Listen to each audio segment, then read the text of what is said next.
kasih kami sampaikan kepada Ketua MPR RI, palu sidang telah kami terima dan sidang kami lanjutkan. Assalamualaikum warahmatullahi wabarakatuh. Salam damai sejahtera untuk kita semua. Om Swastiastu, Namo Buddhaya, salam kebajikan. Yang saya hormati Presiden Republik Indonesia Bapak Haji Prabowo Subianto, yang saya hormati Wakil Presiden Republik Indonesia Bapak Gibran Rakabuming Raka beserta Ibu Selvi Ananda Putri. Yang saya hormati Presiden Republik Indonesia ke-6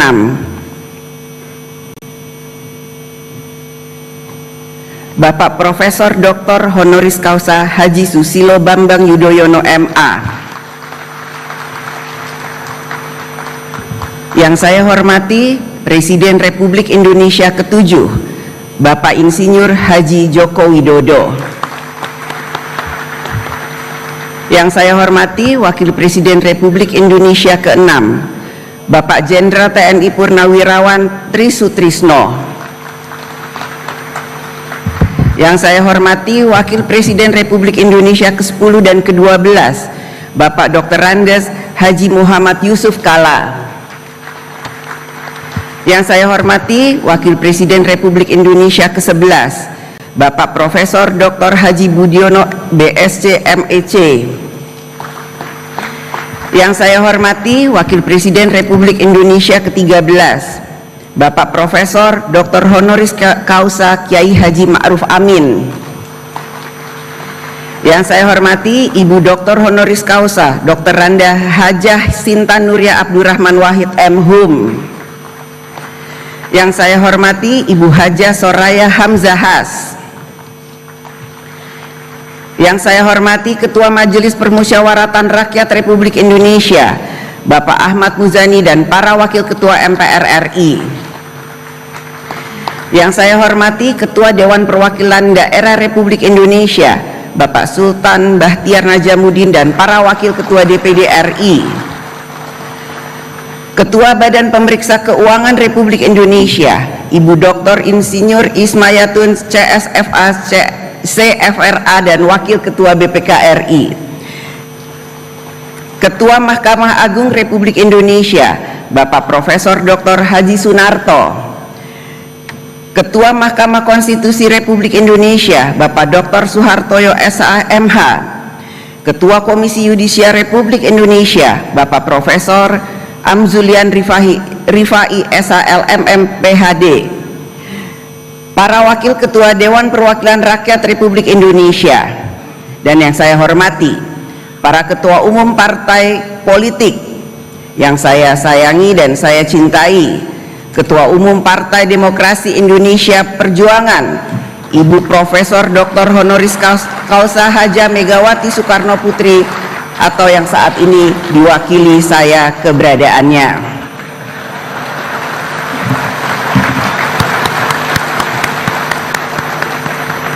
Yang saya hormati Ketua Umum Partai Golongan Karya Bapak Dr. Bahlil Lahadiah.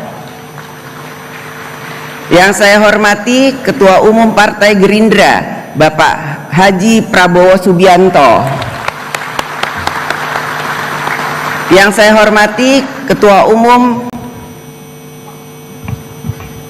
Partai Nasional Demokrat Bapak Dr. Honoris Causa Dr. Andes Haji Surya Dharma Paloh. Yang saya hormati Ketua Umum Partai Kebangkitan Bangsa Bapak Dr. Honoris Causa Dr. Andes Haji Abdul Muhaimin Iskandar MSI. Yang saya hormati Presiden Partai Keadilan Sejahtera Bapak Dr. Haji Al-Muzamil Yusuf MSI. Yang saya hormati Ketua Umum Partai Amanat Nasional Bapak Dr. Honoris Causa Haji Zulkifli Hasan SEME. Yang saya hormati Ketua Umum Partai Demokrat Bapak Haji Agus Harimurti Yudhoyono MSc MPA MA. para anggota MPR RI, DPR RI, dan DPD RI yang mulia, para duta besar negara sahabat. Pada kesempatan ini hadir pula para ketua parlemen negara ASEAN. Yang pertama, His Excellency Tan Sri Dato Dr. Johari Abdul, President of AIPA, Speaker of the House of Representatives Malaysia. Yang kedua, Her Excellency Maria Fernanda Lei, Speaker of National Parliament Democratic Republic of Timor Leste. Yang ketiga, His Excellency Syah Kiang Peng, Speaker of Parliament Republic of Singapore. Yang keempat, His Excellency Pehin Orang Kaya Seri Lela Dato Seri Setia Awang Haji Abdurrahman bin Dato Setia Haji Muhammad Taib.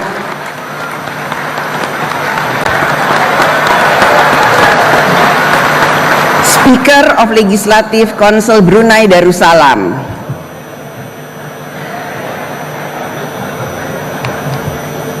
Para Menteri Kabinet Merah Putih, Panglima TNI, Kapolri, dan Jaksa Agung, para perwakilan teladan dari seluruh Indonesia, para insan pers, media cetak dan elektronik, para undangan yang berbahagia, serta seluruh rakyat Indonesia yang kami muliakan. Saudara-saudara sebangsa dan setanah air yang saya hormati dan saya cintai, hari ini kita berkumpul dengan semangat kebangsaan yang tinggi.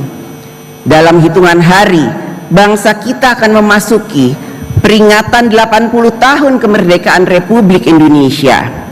80 tahun kita berdiri sebagai satu bangsa, satu tanah air yang dipersatukan oleh bahasa persatuan, bahasa Indonesia. Lebih dari itu, persatuan kita tegak karena kita memiliki Pancasila yang mempersatukan segala perbedaan suku, agama, dan budaya. Pancasila bukan hanya sekedar nilai, melainkan jiwa kehidupan berbangsa dan bernegara. Namun, mempertahankan Indonesia sebagai negara yang besar, berdaulat, dan kaya sumber daya bukanlah tugas yang ringan. Amanah sejarah ini menuntut hadirnya kekuatan nasional sejati, kekuatan yang mampu menjaga kedaulatan, membangun kemandirian, dan merawat kebudayaan sebagai jati diri bangsa. Kekuatan itu tidak lahir dari senjata atau kekayaan semata, melainkan dari kehendak rakyat untuk bersama-sama menjadi Indonesia. Kehendak yang hidup dalam semangat gotong royong, tumbuh dari rasa saling percaya dan mengakar dalam jiwa kolektif kita. Seperti pepatah dalam kearifan Jawa, mangan ora mangan sing penting ngumpul, yang berarti mengutamakan kebersamaan daripada mengejar kepentingan masing-masing. Inilah jiwa sosial yang membedakan kita dari bangsa lain. Kebersamaan itu kemudian diperkuat dalam konstitusi dan dijelmakan sebagai prinsip dasar negara kita, kedaulatan rakyat. Rakyat berdaulat atas kekuasaan negara, rakyat berdaulat atas sumber daya alam, rakyat berdaulat atas budaya bangsa. Inilah panggilan sejarah kita hari ini, menegakkan keadilan rakyat sebagai fondasi kekuatan nasional, agar setiap kebijakan, setiap langkah, dan setiap keputusan negara benar-benar berpulang pada kehendak rakyat. Hadirin sidang yang saya hormati dan muliakan, demokrasi kita berakar kokoh pada sila keempat Pancasila, kerakyatan yang dipimpin oleh hikmat kebijaksanaan dalam permusyawaratan perwakilan. Demokrasi kita adalah demokrasi yang berjiwa gotong royong, mengedepankan kepentingan bersama di atas kepentingan pribadi atau golongan. Demokrasi kita bukan hanya tentang saya, akan tetapi tentang kita. Kita yang berdaulat, kita yang sejahtera, dan kita yang berkebudayaan.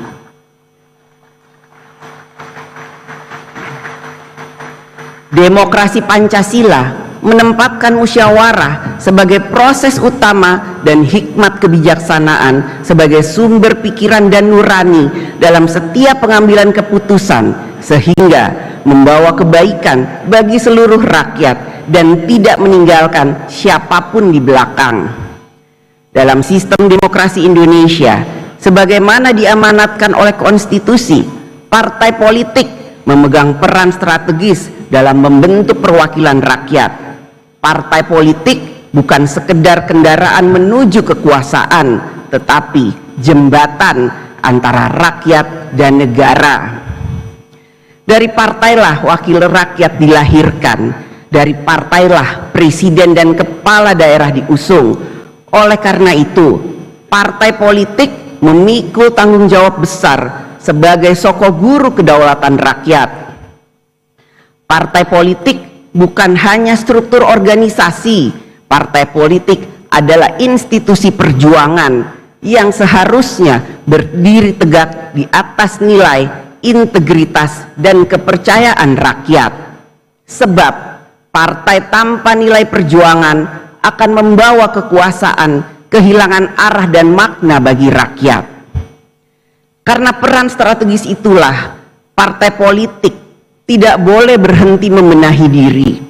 Partai harus menjadi tempat lahirnya para pemimpin yang bukan hanya pandai berbicara, tetapi juga mampu berpihak, bekerja, dan berani mengambil risiko demi kepentingan rakyat.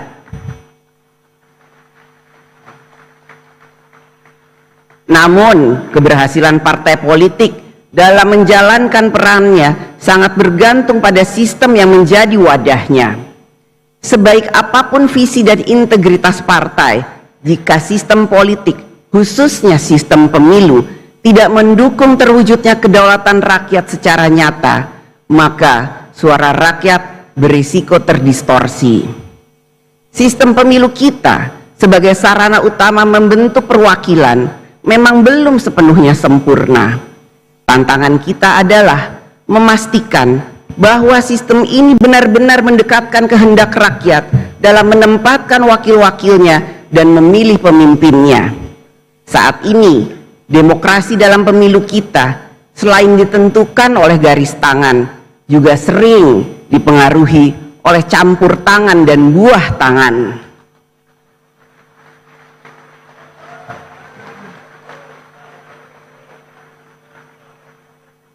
Kita semua memiliki garis tangan, nasib dan kesempatan yang diberikan oleh Allah Subhanahu wa Ta'ala, Tuhan yang Maha Esa. Tetapi tidak semua dari kita memiliki kemampuan yang sama untuk ikut campur dan memberikan buah tangan dalam menentukan arah demokrasi. Inilah kritik sekaligus otokritik terhadap demokrasi dalam pemilu kita. Kita harus terus memperbaiki dan menyempurnakannya. Sebab demokrasi yang kita cita-citakan bukanlah demokrasi campur tangan dan buah tangan, tetapi demokrasi yang memberi kesempatan setara bagi semua warga negara. Marilah kita bangun demokrasi yang menghidupkan harapan rakyat. Demokrasi yang tidak berhenti di bilik suara, tetapi terus tumbuh di ruang-ruang dialog, di dapur rakyat, di balai desa, hingga di gedung parlemen, agar setiap keputusan lahir dari kesadaran bersama, bukan hanya kesepakatan segelintir elit.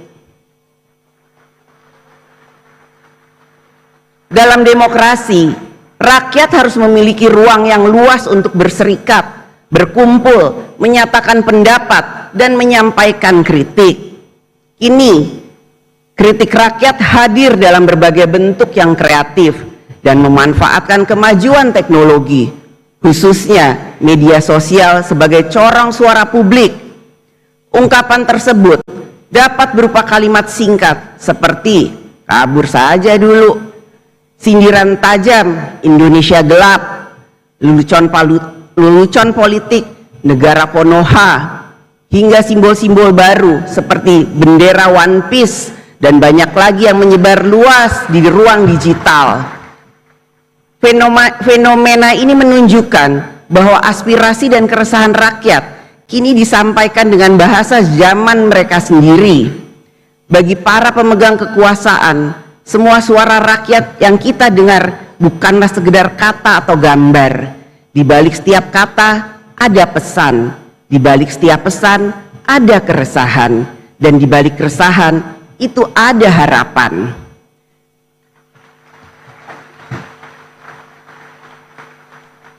Karena itu, yang dituntut dari kita semua adalah kebijaksanaan. Kebijaksanaan untuk tidak hanya mendengar, tetapi juga memahami. Kebijaksanaan untuk tidak hanya menanggapi, tetapi merespon dengan hati yang jernih dan pikiran yang terbuka. Kita semua berharap apapun bentuk dan isi kritik yang disampaikan rakyat tidak boleh menjadi bara yang membakar persaudaraan Indonesia. Kritik tidak boleh menjadi api yang memecah belah bangsa. Sebaliknya, kritik pun harus menjadi cahaya yang menerangi jalan kita bersama. Kritik dapat keras dalam substansi dan menentang keras kebijakan.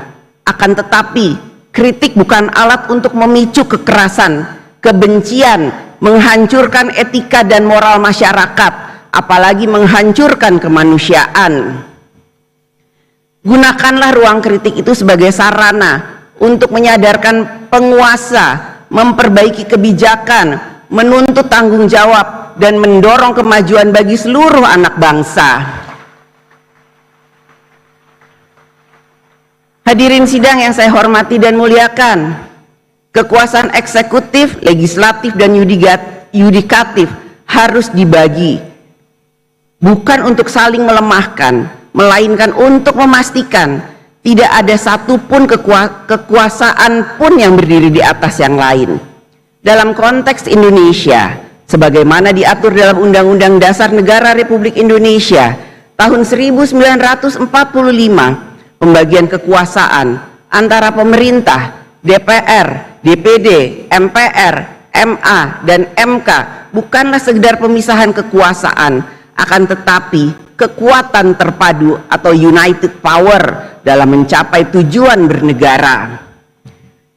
Kekuasaan eksekutif, legislatif, dan yudikatif bukanlah tiga kutub yang saling berseberangan, melainkan tiga pilar dari satu bangunan yang sama, yaitu bangunan kedaulatan rakyat. Seperti sebuah orkestra konstitusional, meskipun kadang-kadang nadanya sumbang, semua komponen harus tetap menyanyikan satu lagu yang sama, yaitu Indonesia Raya. DPR RI bertindak sebagai penjaga nurani rakyat dan penjaga konstitusi, memastikan kekuasaan tetap setia pada rakyat, taat pada jalur konstitusi, dan demokrasi berjalan dengan hikmat kebijaksanaan. DPD RI menjadi penyambung aspirasi daerah di tingkat nasional, menghimpun, menyalurkan, dan mengartikulasikan aspirasi masyarakat daerah dalam kerangka Negara Kesatuan Republik Indonesia. Mahkamah Agung dan Mahkamah Konstitusi merupakan penjaga supremasi hukum sekaligus bagian dari sistem demokrasi yang beradab yang menjalankan kewenangannya secara konsisten tanpa melampaui batas wewenang yang telah diatur konstitusi. Oleh karena itu, DPR RI dalam menjalankan fungsi legislasi, pengawasan, dan anggaran bukanlah bertujuan untuk melemahkan pemerintah. Sebaliknya, fungsi-fungsi itu dijalankan untuk memastikan bahwa setiap kebijakan pemerintah berpihak pada rakyat serta selaras dengan konstitusi. DPR RI dan pemerintah adalah mitra konstitusional dalam menjalankan amanat Undang-Undang Dasar Negara Republik Indonesia 1945 dan seluruh peraturan perundang-undangan yang menjadi pedoman kehidupan berbangsa dan bernegara. Hadirin sidang yang saya hormati dan muliakan, kekuasaan selalu bersinggungan dengan realitas politik, gejolak sosial, tekanan ekonomi, dinamika global, dan berbagai tantangan lain yang hidup di masyarakat. Karena itu, kekuasaan bukan sekedar urusan organisasi atau kewenangan. Kekuasaan adalah soal bagaimana kekuasaan dijalankan dengan nilai, dengan etika, dan dengan tanggung jawab nyata kepada rakyat. Kekuasaan adalah alat, bukan tujuan. Alat untuk menghapus kemiskinan, memajukan keterbelakangan, dan memberi kepastian hidup yang lebih layak bagi seluruh rakyat Indonesia. Dengan segala sumber daya yang dimiliki, mulai dari birokrasi, anggaran, sumber daya alam, hingga kewenangan, rakyat menaruh harapan besar bahwa negara akan selalu hadir secara nyata.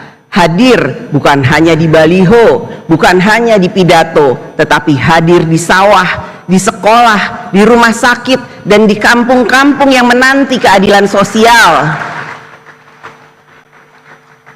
Inilah mandat utama bagi kita semua, para pemegang amanat kekuasaan, baik eksekutif, legislatif maupun yudikatif, yaitu menghadirkan kebijakan negara yang benar-benar melayani dan menyejahterakan rakyat.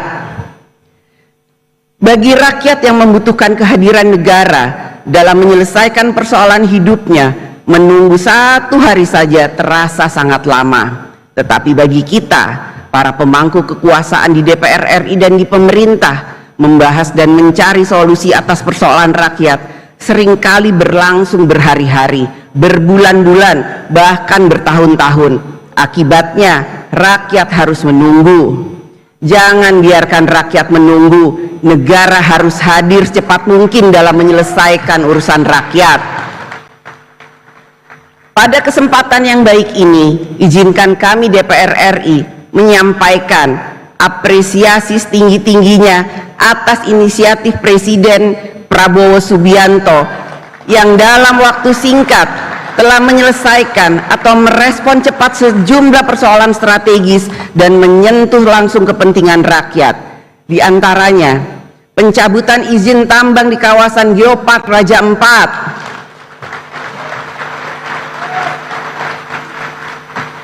penyelesaian sengketa tapal batas pulau antara Aceh dan Sumatera Utara, kebijakan pembelian gabah petani dengan harga yang layak, dan berbagai kebijakan lain yang dijalankan melalui program Astacita.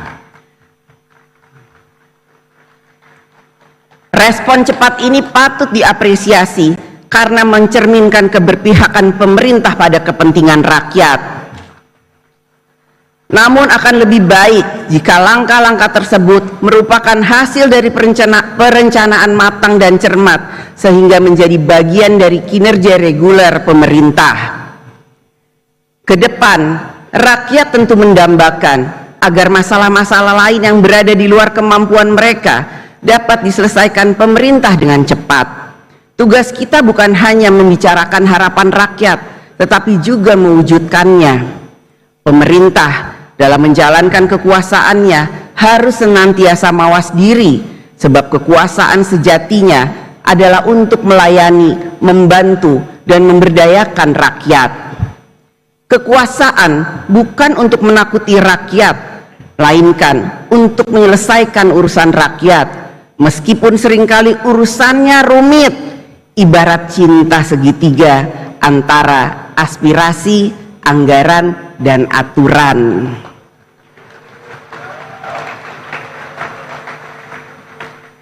Namun serumit-rumitnya cinta segitiga itu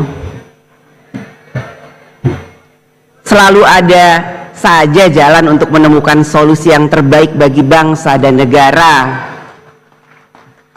Walaupun kadang terasa pedih, kadang patah hati, tetapi ya kita harus move on.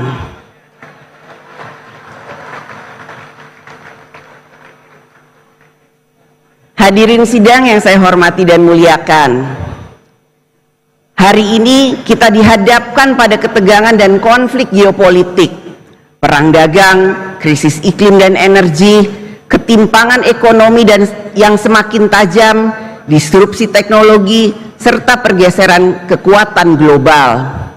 Indonesia, seperti banyak negara lainnya, berada di dalam pusaran global tersebut. Karena itu, kita harus memiliki pijakan yang kokoh dan arah yang jelas dalam memenangkan kepentingan bangsa dan negara. Kita memerlukan pondasi kedaulatan, kemandirian dan kebangsaan agar kita mampu berdiri tegak di tengah perubahan dunia tanpa kehilangan cita-cita dan jati diri bangsa.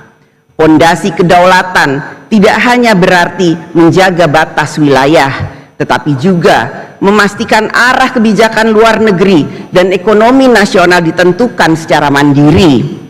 Dalam dunia multipolar saat ini, Indonesia harus menempatkan diri secara strategis untuk memperjuangkan kepentingan nasional di forum-forum internasional, mulai dari isu lingkungan, ekonomi, geopolitik, perdagangan global, hingga tata kelola dunia yang lebih adil.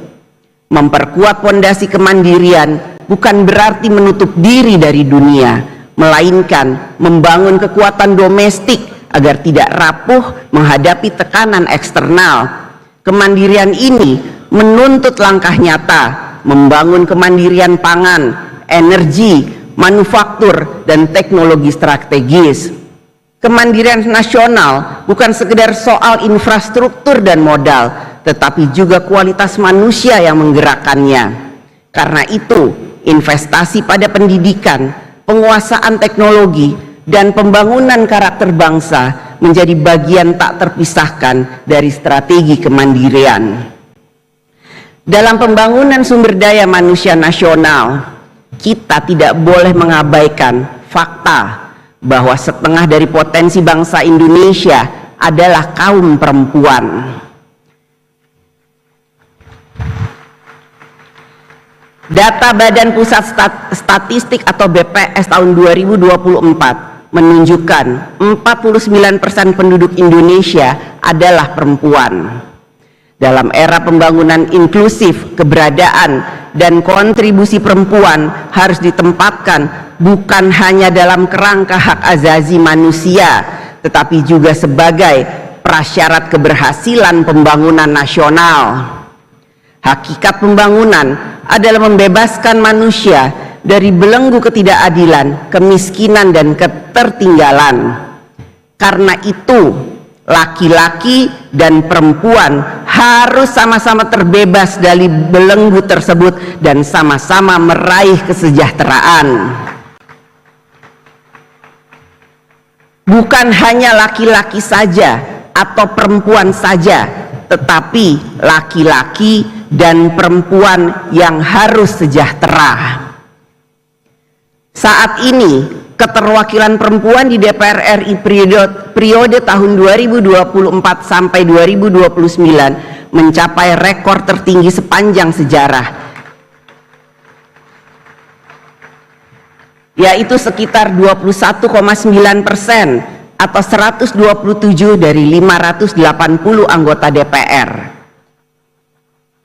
Ini adalah kemajuan yang patut diapresiasi, namun masih jauh dari target ideal minimal 30% keterwakilan perempuan di lembaga legislatif, sebagaimana semangat afirmasi kesetaraan gender dalam politik Indonesia. Suara perempuan adalah nada asli yang ikut membentuk simfoni kehidupan bangsa. Tanpa nada itu, melodi peradaban akan kehilangan harmoni, hanya seperti denting yang tak pernah menjadi lagu.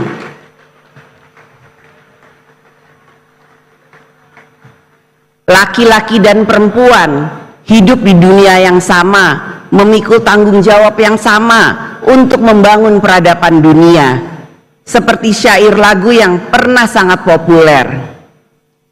Imagine all the people sharing all the world. You may say I'm a dreamer, but I'm not the only one. I hope someday you will join us and the world will live as one.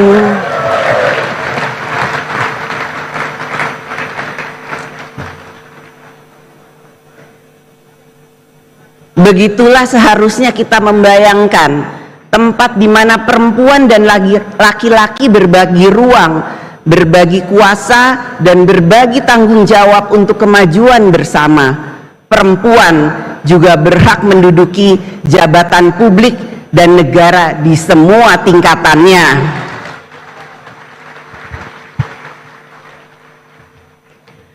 Pondasi berikutnya yang tak kalah penting adalah membangun pondasi kebudayaan.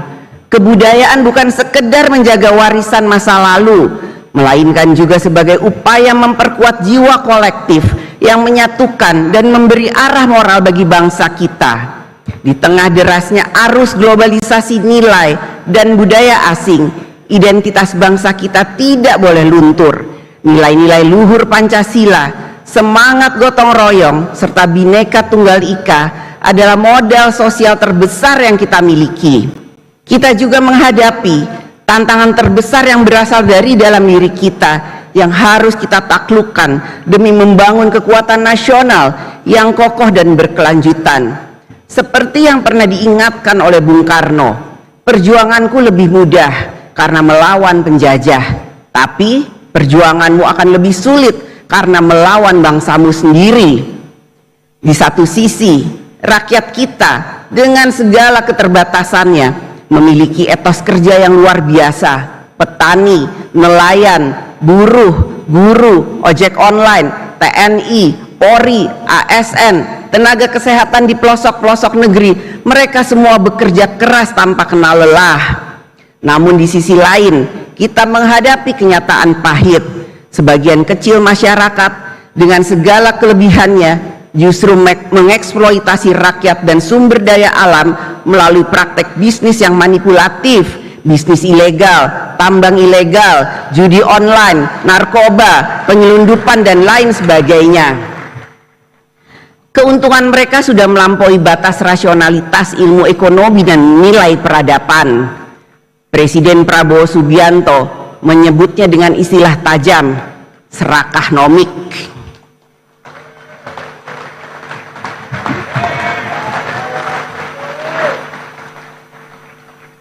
Sebuah perilaku serakah yang merusak sendi-sendi kehidupan berbangsa dan bernegara. Ini adalah persoalan serius yang harus kita hadapi bersama. Menghadapi tantangan ini, kita membutuhkan pendekatan yang komprehensif, meliputi politik, ekonomi, hukum, budaya, dan komitmen bersama seluruh elemen bangsa. Kita perlu menjalankan transformasi ekonomi dan keadilan sosial yang nyata, penegakan hukum yang tegas dan tidak pandang bulu, serta kerja kolektif dalam mewujudkan transformasi nasional.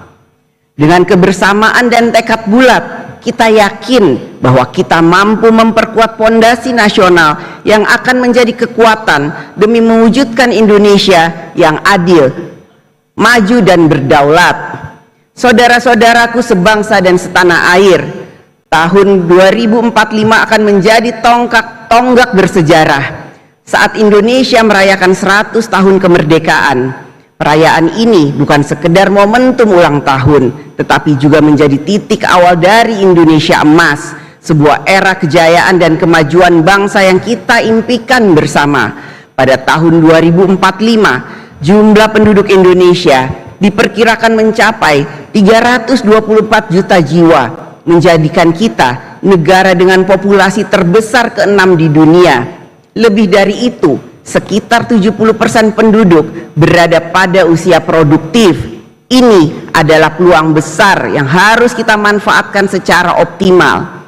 Kita memiliki 20 tahun untuk menuju tahun 2045. Namun, jika kita melihat perjalanan 20 tahun terakhir, sejak tahun 2005 hingga 2025, kita dapat melihat kemajuan yang signifikan, tetapi juga masih banyak pekerjaan besar yang belum selesai.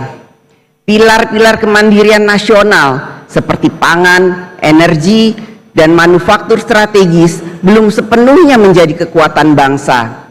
Layanan dasar publik masih belum memuaskan dan demokrasi kita masih memerlukan transformasi mendalam, terutama dalam sistem partai, pemilu serta pemberantasan korupsi. Ini menunjukkan bahwa waktu 20 tahun bukanlah waktu yang panjang untuk pembangunan sebesar dan sekompleks Indonesia. Jika kita terus berjalan dengan pola pikir dan sistem kerja lama, mimpi Indonesia Emas 2045 hanya akan menjadi fata morgana yang indah tapi tak pernah akan terwujud. Kita masih memiliki waktu yang sangat berharga untuk melakukan langkah yang terbaik agar saat tahun 2045 tiba, kita tidak hanya merayakan 100 tahun kemerdekaan, tetapi kita benar-benar hidup di Indonesia yang maju, adil, makmur dan berdaulat. Pemerintahan Presiden Prabowo Subianto saat ini telah bekerja keras menata pembangunan nasional agar tetap berada di jalur yang tepat menuju cita-cita tersebut. DPR RI melalui fungsi konstitusionalnya sebagai mitra konstitusional pemerintah akan selalu ikut memastikan bahwa Indonesia menempuh jalan yang tepat untuk mencapai Indonesia Emas 2045. Hadirin sidang yang saya hormati dan muliakan, mari sejenak kita renungkan bersama. Ketika kita menatap wajah anak-anak di desa dan kota, terdengar suara riang mereka yang penuh harapan, tanpa tahu apa yang mereka hadapi di masa depan. Mereka percaya bahwa masa depan yang cerah adalah hak mereka tanpa syarat.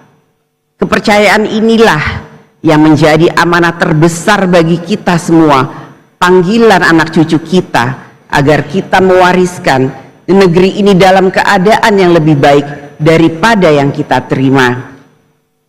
Hari itu bukanlah hari ini. Kata-kata ini mengingatkan kita bahwa kita masih memiliki waktu untuk menunaikan panggilan sejarah, untuk membuat kebijakan hari ini yang akan menjamin masa depan Indonesia yang cerah, bermartabat dan hebat. Mari kita jalankan amanah ini dengan tekad yang kuat, dengan kerja keras tanpa henti, dan melayani rakyat dengan sepenuh hati.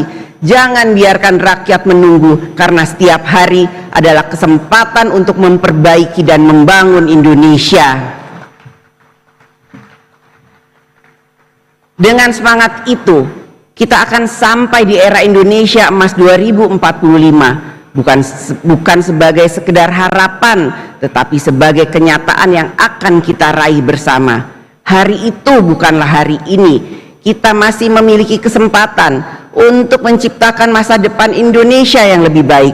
Indonesia Emas bukanlah mimpi semu, melainkan janji luhur yang kita perjuangkan bersama. Dirgahayu ke-80 Republik Indonesia, Indonesia tanah pusaka, pusaka kita semuanya. Marilah kita mendoa untuk Indonesia bahagia. Merdeka! Merdeka! Merdeka!